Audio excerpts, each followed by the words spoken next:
Avant de devenir footballeur professionnel, Simon Adingra en a bavé.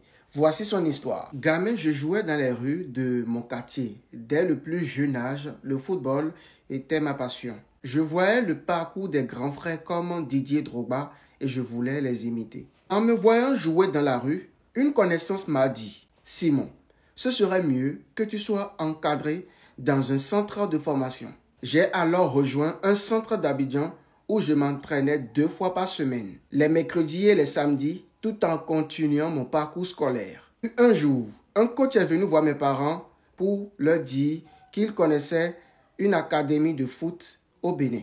Mon père, qui est décédé depuis, a toujours voulu que je devienne footballeur. Il a donc accepté cette proposition du coach. Il fallait payer 300 € à ce gars. Puis je suis parti au Bénin avec 9 autres Ivoiriens. Sauf que ce gars, c'était un escroc. Il avait tout inventé et il a fui avec notre argent. Il n'y avait ni académie, ni logement pour nous sur place à Cotonou. Nous étions tous les 10 au Bénin à l'âge de 12 ans, livrés à nous-mêmes sans l'aide de personne. Nous n'avions même pas l'argent pour nous nourrir. Il y avait alors 2 possibilités. Soit retourner en Côte d'Ivoire, soit attendre pour voir si une opportunité arrivait. Nous avons décidé de rester tous ensemble et faire de petits boulots pour commencer à gagner de l'argent. Nous l'avions par exemple à des assiettes dans des restaurants pour avoir un peu d'argent et de repas. Un jour, nous nous promenions dans la rue et un type ayant fait ses études en Côte d'Ivoire a reconnu notre accent ivoirien. Il était étonné de voir une dizaine de jeunes Ivoiriens au Bénin. Nous lui avons expliqué la situation et il était scandalisé par ce que nous vivions. Il a tout fait pour nous trouver une maison et a eu l'idée de créer une petite académie de foot pour nous.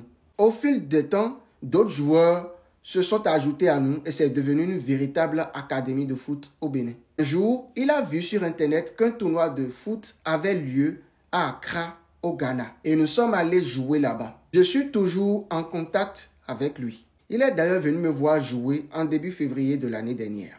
Pendant le tournoi au Ghana, les recruteurs de l'académie Red to Dream ont été charmés par mes prestations et m'ont proposé de faire un test de 2 semaines au sein de leur centre de formation qui était assez réputé. Là-bas, tout était professionnel avec une bonne organisation et des coachs diplômés, même si ce n'était pas si facile pour moi car je ne parlais pas l'anglais. Le matin, nous avions un moment de prière tous ensemble avant d'aller à l'école. Je suis resté là-bas pendant 2 ans et j'ai joué avec Kamaldine Souleymana qui évolue actuellement à Southampton ou encore Mohamed Kudus de la JAS à West Ham actuellement.